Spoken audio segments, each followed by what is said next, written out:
கருடன் உருவம் கருதும் அளவில் பருவிடம் தீர்ந்து பயம் கெடுமா போல் குருவின் உருவம் குறித்த அப்போதே திரிமலம் தீர்ந்து சிவன் அவன் ஆமே என்பார் திருமூலர்.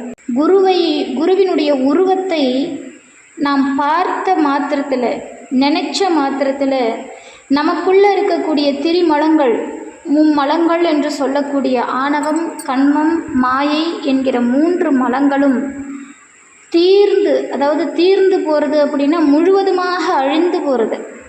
அப்படி மும்மலங்களும் முழுவதுமாக தீர்ந்து சிவமாம் தன்மை பெறுவோமா அப்படின்னு திருமூலர் நமக்கு எடுத்துரைக்கிறார். ஆக குருவினுடைய அருள் கிடைப்பது என்பது சாதாரண பேறு கிடையாது. நாம் ஒவ்வொருவரும் எத்தனையோ பிறவிகளில் நாம் செய்கின்ற புண்ணிய கர்மாக்களின் அடிப்படையில் குருநாதரின் திருவருளானது கிடைக்கும். எல்லாருக்கும் அப்படித்தான். இறைவனை காண்பது எளிது. ஆனால் இறைவனை காட்டுகின்ற குருவின் திருவடியை பணிவது என்பது நாம் பிறவிகள் தோறும் புண்ணியம் செய்திருக்கணும். நம்முடைய அறியாமை என்னும் இருளை போக்கக்கூடிய, அந்த இருளை போக்கி ஞான ஒளியை தரக்கூடியவர் குரு. கு அப்படின்னா இருள்னு அர்த்தம். ரூன்னா நீக்குபவர், இருளை நீக்கக்கூடியவர், நம் வாழ்க்கையில் இருக்கக்கூடிய அறியாமையை போக்கக்கூடியவர், ஒரு சீடனுக்கு ஆன்ம ஒளியை தரக்கூடியவர், இறைவனோடு நம்மை இணைக்கக்கூடிய மாபெரும் கருணையாளர் குருநாதர். கடவுளுடைய வடிவம் இதுதான் அப்படின்னு இந்த பிரபஞ்சம் ஒரு தீர்மானத்துக்கு இன்னும் வரல. இறைவன் எப்படி இருப்பார் அப்படிங்கிற தீர்மானம் யாருக்கும் தெரியாது. இந்த பிரபஞ்ச சக்தியை ஒரு குருநாதர் மூலமாக நம்மால் எளிதில் பார்க்க முடியும். அதனால தான் ஒவ்வொருத்தருக்கும் குருவினுடைய கருணை பார்வை என்பது மிக மிக இன்றியமையாத ஒன்றாக கருதப்படுகிறது. நம்முடைய ஆன்மீக பாதையில் சில நேரம் நாம் தவறாக செல்லலாம், சில நேரம் திருத்தி கொண்டு நம்ம சரியான திசையை காட்டி போகலாம். ஆனால் நம்முடைய ஆன்மீக பாதை என்பது எல்லாரும் மிக சரியாக அதை பயன்படுத்திப்பாங்க அப்படிங்கிறது கிடையாது. இல்லை, ஆன்மீகம் அப்படிங்கிறது நம்ம போக போக போக அந்த வழியானது நீண்டு கொண்டே போகக்கூடிய ஒரு விஷயம். இதற்கு எல்லை என்பது கிடையாது. ஆகாயம் போல பறந்து விரிந்த ஒரு அற்புதமான விஷயம்தான் இந்த ஆன்மீகம். இதை சார்ந்து நாம் போகும்போது, இறைவனை தேடும்போது, எல்லையில்லா அந்த பேராற்றலை நாம் தேடும்போது, அந்த இறைவனே நமக்கு குருநாதராக நாம் தேடிச் சென்று அடையக்கூடிய இலக்கை அடைவதற்காக, அதை காண்பதற்காக நம்மோடு வந்து நமக்காக அருள் செய்யக்கூடிய கருணையோடு வருபவர் குருநாதர். யாருக்கு யார் குரு அப்படிங்கிறது நம்ம தீர்மானிக்க முடியாது. அது முன்னமே இறைவன் வகுத்த ஒரு நியதி. அப்படி குருநாதருடைய பாதம் நம்முடைய அறியாமையை போக்கிறோம், சீடர்களுடைய பயத்தை போக்கிடும். ரொம்ப பாதுகாப்பாக இருக்கிற மாதிரி ஒரு உணர்வை கொடுக்கக்கூடியது குருநாதரின் பாதம். அவருடைய பாதத்தை ஒரு முறை நாம் தொட்டு வணங்குறோம் அப்படின்னா நமக்குள்ளே இருக்கக்கூடிய ஒரு ஒரு ஒரு இருள்மயமான அச்சம் அப்படியே விலகி இப்படி பிரகாசமான ஒளி தோன்றும். மனசு முழுக்க ஒரு நம்பிக்கை பிறக்கும். அதுதான் இறைவனுடைய பேரருள். இந்த குருநாதரின் திருவடிவம் ரூபமாக நமக்கு கிடைக்கும். ரொம்ப எளிமையாக அடையலாம். எப்போவுமே குருவை அடைந்து விட்டால் முழு சரணாகதி வேணும் நமக்கு. நீங்கள் யாரை வேணாலும் குருவாக தேர்ந்தெடுக்கலாம். உங்களுடைய துறையில் யாரை வேண்டுமானாலும் இவர்தான் எனக்கு குரு அப்படின்னு தீர்மானிக்கலாம். ஆனால் ஒரு முறை தீர்மானித்து விட்ட பிறகு இவர் சரியில்லை, இன்னொரு குருநாதரை நான் தேடுறேன் அப்படிங்கிறது முறையான சரணாகதி ஆகாது. ஒரு குரு எப்படி இருக்கிறாரோ அப்படியே ஏற்றுக்கிட்டு சரணாகதி, தம்மை முழுமையாக குருவிற்கு அர்ப்பணம் செய்கிறது, குருவை நமஸ்கரிக்கிறது, அவரை சிந்திச்ச மாத்திரத்தில், அவரை நினச்ச மாத்திரத்தில் நமக்கு இரு கரம் கூப்பணும். குருநாதரை மனசில் நினச்சா கூட அப்படி கை கூப்பி வணங்கிடணும். அது உண்மையான சரணாகதியின் முதல் அடி. நான் குருநாதரை பற்றி பேசணும் அப்படின்னா ஒரு பெரிய சமுத்திரத்தை, இந்த சமுத்திர நீரை எல்லாம் ஒரு சிறிய ஒரு கண்ணாடி குப்பியில் எடுத்து இதுதான்ப்பா சமுத்திர நீர், இதுதான் கடல் நீர் அப்படின்னு சொன்னால் அது எப்படி இருக்குமோ அப்படி தான் நான் இப்போ பேசுகிறது. ஏன்னா குரு அப்படிங்கிற மாபெரும் விஷயத்தை நம்மால் எளிதில் சொல்லி புரிய வச்சிட முடியாது. அது உணர்வதால் வரக்கூடிய ஆற்றல். அவ்வளோ எளிமையாக ஒருத்தர் சொல்லி ஒருத்தர் புரிஞ்சுக்கிற இடத்துல குருவின் தன்மை இருக்காது. இறைவனை பற்றி சொல்லிடலாம், ஆனால் குருநாதரின் கருணையையோ குருநாதருடைய உணர்வையோ நாம் இன்னொருத்தருக்கு கொடுக்க முடியாது. அது அவங்க யார்கிட்டையோ அந்த குரு தன்மையை பார்த்துருப்பாங்க, அந்த உணர்வை அவங்க மட்டும்தான் அனுபவிச்சிருப்பாங்க. அதனால் குரு அப்படிங்கிறது புரிஞ்சிக்க நாம் முற்படணும். முதல் விஷயம் அது பயம் கிடையாது. குருநாதர் மீது நமக்கு இருக்கக்கூடிய அந்த உணர்வு பயம் கிடையாது. அது ஒரு பயம் கலந்த பணிவு, பக்தி, அன்பு, இன்னும் எத்தனையோ சொல்லிக்கிட்டே போகலாம். பயம் இருக்கிற இடத்துல எப்பவுமே தெளிவு இருக்காது பாருங்க. ஒரு நம்ம மனசில் பயம் இருந்துச்சுன்னா தெளிவு இருக்காது. தெளிவு இல்லை அப்படின்னா இறைவனுடைய தரிசனம் கிடைக்காது. அப்போது குருநாதர் மீது பயம் கொண்டால் மட்டும் போராது. அவர் மீது உண்மையான அன்பு, தம்மையே முழுமையாக குருவிற்கு சமர்ப்பணம் செய்கிற அந்த சரணாகதி, பக்தி, இறைவனுக்கு நாம் கொடுக்கக்கூடிய பக்தி வேறு, குருநாதரிடம் நாம் காட்டும் பக்தி வேறு. அதனால் எல்லா யுகங்களிலும் குருவின் தன்மை எப்படிப்பட்டது அப்படிங்கிறத நமக்கு இறைவனே முன்னின்று காட்டி அருள் இருக்கிறார் இல்லையா.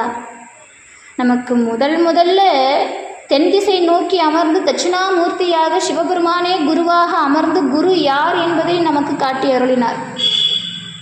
நம்முடைய முருகப்பெருமானும் குருவின் தத்துவத்தை மிக தெளிவாக காட்டி அருளுகிறார். சிவபெருமான் சீடனாக அமர்ந்து கேட்க முருகப்பெருமான் மேலே அமர்ந்து உபதேசிக்கிறார். அப்போது குருவாக அமரும் இடம் எப்பேற்பட்டது அப்படின்னு பாருங்கள். இதெல்லாம் தாண்டி நமக்கு ராமாயணத்திலும் சரி மகாபாரதத்திலும் சரி குருவின் தன்மை எத்தகையது என்பது பல அத்தியாயங்களில் நமக்கு சொல்லப்பட்டிருக்குது. குருவினிடம் எப்படி சரணாகதி அடைய வேண்டும் என்பதையே அர்ஜுனனுக்கு கிருஷ்ண பரமாத்மா உபதேசம் செய்கிறார். அதற்கு முன்பாகவே ராமாயணத்தில் வசிஷ்டரும் ராமருக்கு சொல்லியிருக்கிறார். அப்போ குரு கிட்ட நாம் சரணம் அடைகிறது அப்படிங்கிறது முழுமையாக அர்ப்பணிக்கிறது. அது அவ்வளவு பெரிய விஷயம். நாம் தெளிவு பெறணும் அப்படின்னா குருநாதரின் அருள் கிடைக்கணும். ரொம்ப சாதாரணமாக நம்ம சேத்துல உழன்று கொண்டிருக்கிறோம். இந்த பிரபஞ்சம் என்னும் சேற்றில் உழன்று கொண்டிருக்கக்கூடிய நம்மை குருநாதரின் பார்வைதான் இந்த சேற்றிலிருந்து உயரமாய் வளர்ந்து பூவாய் மலரக்கூடிய ஒரு செந்தாமரையாக நம் வாழ்க்கையை மாற்றுது. அவருடைய பாத தரிசனம் கிடைச்சிட்டா போதும். இன்னும் சொல்லப்போனால் நிறைய பேர் நாம் என்ன நினச்சிக்கிறோன்னா, குருநாதருடைய திருவடியை தொட்டு வணங்கணும், குருநாதர்கிட்ட உபதேசம் வாங்கிடணும், இதெல்லாம் பண்ணாதான் குருநாதரிடமிருந்து உபதேசம் பெற்றால் மட்டுமே நாம் குருவின் கருணையையோ அல்லது குருவின் அருளையோ பெற முடியும் அப்படின்னு நினச்சிக்கிட்டு இருக்கிறோம். ஆனால் இது எந்த வகையில் உண்மை அப்படிங்கிறது என்னாலேயும் சொல்ல முடியல. காரணம், உபதேசம் என்பது நம்மை ஒரு பக்குவ நிலைக்கு அழைத்து செல்லக்கூடிய வழி. அது அப்பாற்பட்ட விஷயம். அதற்கு முன்பாக சீடனை குரு தேர்ந்தெடுப்பார். எப்போவுமே என்னுடைய குருநாதர் அடிக்கடி சொல்கிறது உண்டு, சீடன் குருவை தேடி செல்லக்கூடாது என்பார். குருதான் தன் சீடனை தேடி வர வேண்டும் என்பார். அது முற்றிலும் உண்மை. காரணம், தனக்கான சீடனை குருதான் கண்டறிவார். இங்கே மகாபாரதத்தில் துரோணர் தனக்கான சீடர்களை தாமே முன்வந்து அழைக்கிறார். அர்ஜுனனை கண்ட மாத்திரத்தில் அர்ஜுனனை தம் சீடனாக ஏற்றுக்கொண்டவர் துரோணர். அர்ஜுனனுடைய அந்த புத்தி கூர்மை, எதையும் எந்த சூழலிலும் அப்படி ஒரு ஏதுவாக சமாளித்து கொண்டு செல்லக்கூடிய அவனுடைய தனித்துவம், இதையெல்லாம் பார்த்த துரோணர் குரு வம்சத்தின் பிள்ளைகளுக்கு, ஒட்டுமொத்த பிள்ளைகளுக்குமே தான் குருவாக இருக்க அருள் செய்கிறார். அப்படி சீடர்களை குருநாதர் என்றும் தேடி வருகிறார். ஆனால் அதற்கு சீடர்கள் தகுதியானவர்களாக இருக்க வேண்டும். அப்படி தகுதியான சீடர்கள் மீது மட்டுமே குருநாதரின் பார்வை படுகிறது என்கிறார்கள் முன்னோர்கள். அப்போ குருவின் பாதத்தை தொடுவது என்பது நமக்கு படிப்படியான மேல்நிலை. அது முதல் ஆரம்பமே குருநாதர் தன் சீடனை தன் கண்ணால் பார்க்க வேண்டுமாம், அவர் கடைக்கண்ணால் பார்க்க வேண்டுமாம். அது ரொம்ப முக்கியம். எப்பவுமே நேருக்கு நேரான பார்வை என்பதில் எந்த அர்த்தமும் இல்லை. காரணம், அது யார் மீது வேண்டுமானாலும் படக்கூடிய பார்வை. இந்த கடைக்கண் பார்வை என்பது மட்டுமே கருணை பார்வை. இது இறைவனுக்கு அடுத்தபடியாக குருநாதர் மட்டுமே ஒரு சீடனுக்கு அருளி நல்கிறார். அப்படியே கடைக்கண் பார்வை ஒரு சீடனுக்கு கிடைத்துவிட்டால் அந்த சீடனை போல் பேறு பெற்றவர் எவரும் இல்லை. அப்பேற்பட்ட கருணை அவர் கண்களில் நமக்கு தெரியும். இந்த உலகத்தில் ஒவ்வொரு காரியத்திலும் நாம் தெளிவு அடைஞ்சிக்கிட்டே இருக்கணும்.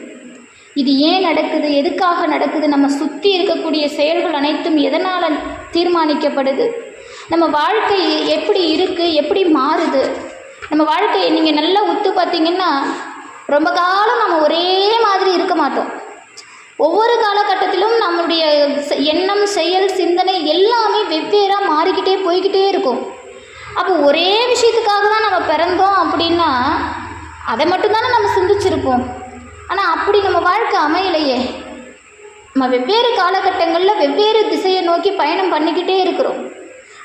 அதில் பக்குவப்பட்ட ஆன்மாக்கள் நேராக குருநாதரை சென்றடைகிறது. மனிதனுடைய தேடலுங்கிறது ரொம்ப பெரிய விஷயங்க. அவன் தேடிக்கிட்டே இருப்பான். ஆனால் அவனுடைய ஒட்டுமொத்த தேடலுடைய எல்லை எதுவாக இருக்கும்னா அவன் சந்தோஷமாக இருக்கணும்னு ஆசைப்படுவான்.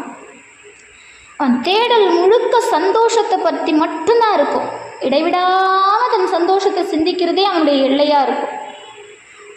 ஆனால் எது சந்தோஷம் அப்படின்னு அவனுக்கு தெரியாது. அது இன்னைக்கு வரைக்கும் அதை கண்டுபிடிக்க முடியல. அவனுடைய புலன்கள், ஐம்புலன்கள் எதை உணர்த்துதோ, எதை சொல்லுதோ, அவன் புத்தி என்ன சொல்லுதோ, அவன் மனசு என்ன சொல்லுதோ அதுபடி போய்கிட்டே இருப்பான். ஆனால் சந்தோஷம் அவனுக்கு நிலையாக கிடச்சதா அப்படின்னா இல்லை அப்படின்னு தான் எல்லா மதமும் சொல்லுது. இந்து மதம் மட்டும் இல்லை, எல்லா மதத்திலும் இந்த கருத்து உண்டு.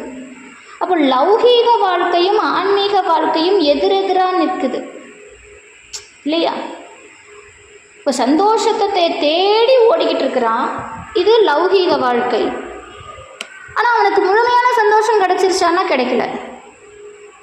உதாரணத்துக்கு ஒரு பெண் மீது ஆசை கொள்கிறான், திருமணம் நடந்தால் சந்தோஷமாக இருப்பேன் அப்படிங்கிறான். என்னென்னவோ பேசுகிறோம்ல, நீ இல்லைனா நான் இல்லை, நான் இல்லைனா நீ இல்லை, என்னென்னவோ நம்ம பேசிக்கிறோம். ஆனால் இது இந்த செல்வம், இந்த சந்தோஷம் முழுமையானது இருக்கான்னா இல்லை, சுத்தமாக இல்லை. திருமணம் ஆன கையோடு அவன் இன்னும் வேகமாக ஓட ஆரம்பிக்கிறான் செல்வத்தை நோக்கி. அப்போ செல்வம் அவனுக்கு நிலையான சந்தோஷத்தை கொடுத்துருச்சான்னா அதுவும் இல்லை. அந்த செல்வம் எக்காரணத்து கொண்டும் அவனுக்கு வரக்கூடிய இறப்பை தடுக்கிறது இல்லை. இதை பார்த்து தான் ஆன்மீகம் லௌகீகத்தை கேலி செய்யுது. அப்போ எதை நோக்கி நீ ஓடிக்கிட்டு இருக்கிற? ஒரு உடல், தம்முடைய உடல் என்னென்ன சொல்லுதோ, இந்த ஐம்புலன்கள் எதை சொல்லுதோ அது பக்கம்லாம் ஓடிக்கிட்டு இருக்கிற. கண் எதையாவது பார்த்து ஆசைப்பட்டுச்சுன்னா உடனே அதை கேட்க வேண்டியது. நாக்கு ஏதாவது பற்றி ஆசைப்பட்டுச்சுன்னா உடனே அதை சாப்பிட வேண்டியது. எல்லாமே பண்ணிக்கிட்டு இருக்கிறோம். அறுசுவை உணவு, ஆரவாரமான உடை, அழகிய வீடு, கருமையான கேசம், கழுத்தில் மாலை, புனுகு, சந்தனம், நல்ல நகை நட்டு பிரமாதமாக ஒரு ஆடம்பர வாழ்க்கையாக எல்லாம். ஆனால் இதுக்கு எல்லாமே அழியிற விஷயம் நமக்கும் தெரியும். பிரயோஜனம் இல்லை. அமைதிக்கு புறம்பான சம்சாரங்கள் அப்படின்னு நமக்கு புத்தி சொல்லுது. ஆனால் யாராலும் இதை ஏற்றுக்க முடியறதில்ல. அப்போது இந்த விஷயங்கள்ல இருந்து உண்மைத்தன்மையை நாம் புரிஞ்சுக்கணும். இது நிரந்தரம் இல்லை, ஆனால் இதற்காகத்தான் நாம் ஓடிக்கொண்டிருக்கிறோம். உலகம் அனைத்தும் இதன் பின்பாகத்தான் ஓடிக்கொண்டிருக்கிறது. அப்போ எதுக்காக இதெல்லாம் நமக்கு கடவுள் படைத்தான்? இந்த போக வாழ்க்கை நிரந்தரம் இல்லை என்றால் போக வாழ்க்கையை இறைவன் ஏன் படைத்தாக வேண்டும்?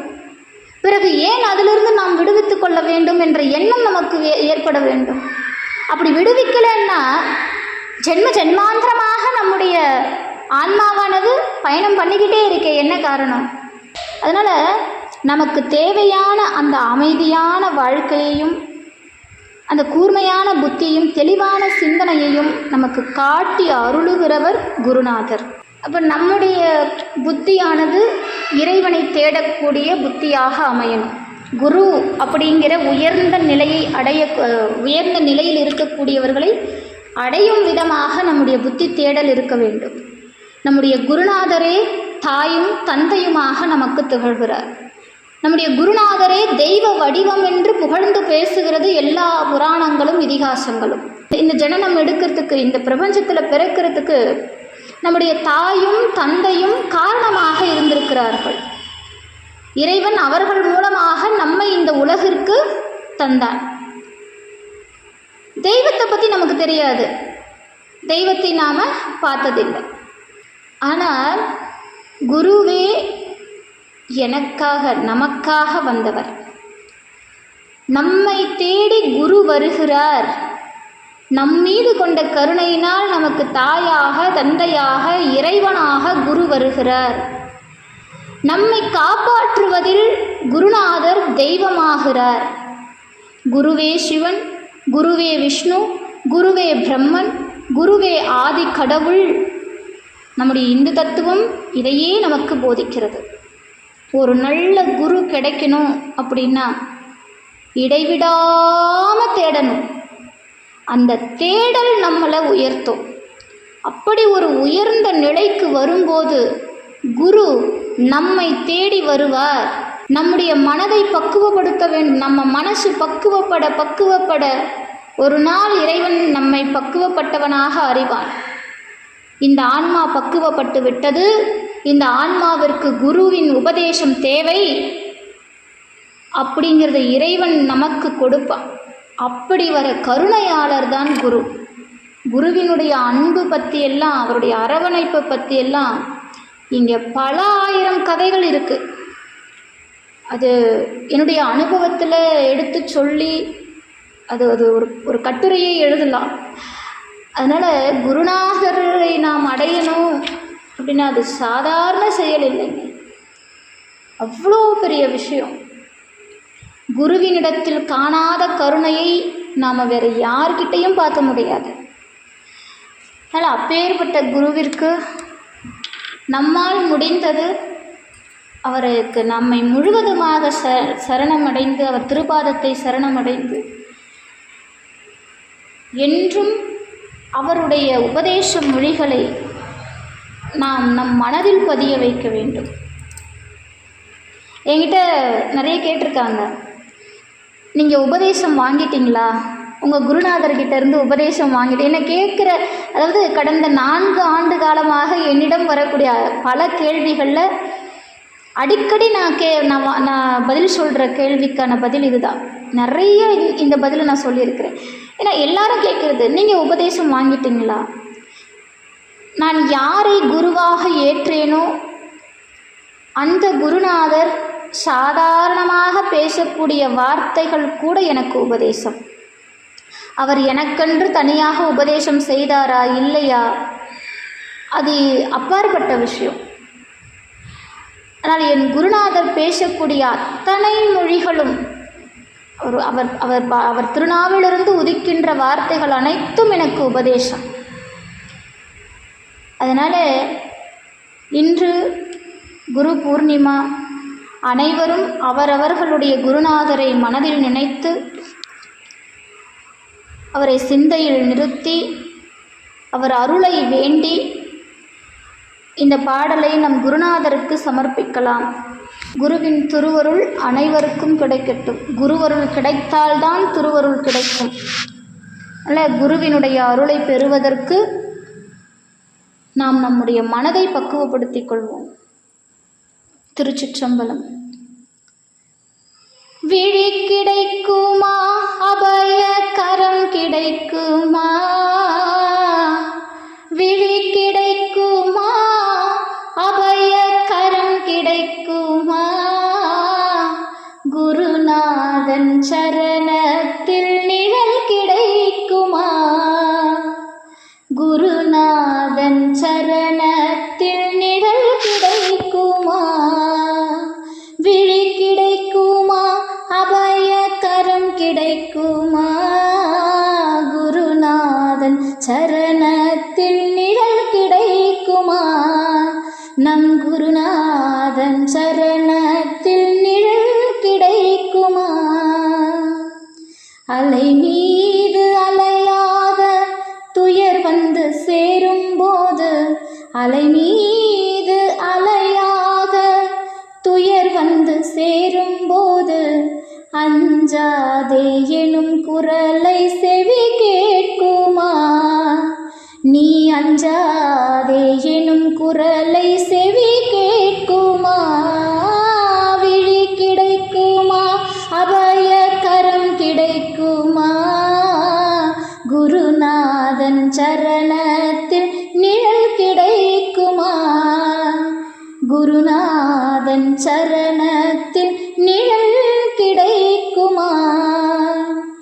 நங்கூரம் போல் குருநாதன் கடைவிழியிருக்க, நங்கூரம் போல் குருநாதன் கடைவிழியிருக்க, சம்சார புயல் கண்டு மனம் அஞ்சுமா, சம்சார புயல் கண்டு மனம் அஞ்சுமா, நிஜமான அன்பு வைத்து எனதெல்லாம் உன்னடியில் வைத்து, நிஜமான அன்பு வைத்து எனதெல்லாம் உன்னடியில் வைத்து, உன் விழியோர படகில் எனக்கிடம் கிடைக்குமா, உன் விழியோர படகில் எனக்கிடம் கிடைக்குமா, விழி கிடைக்குமா, அபய கரம் கிடைக்குமா,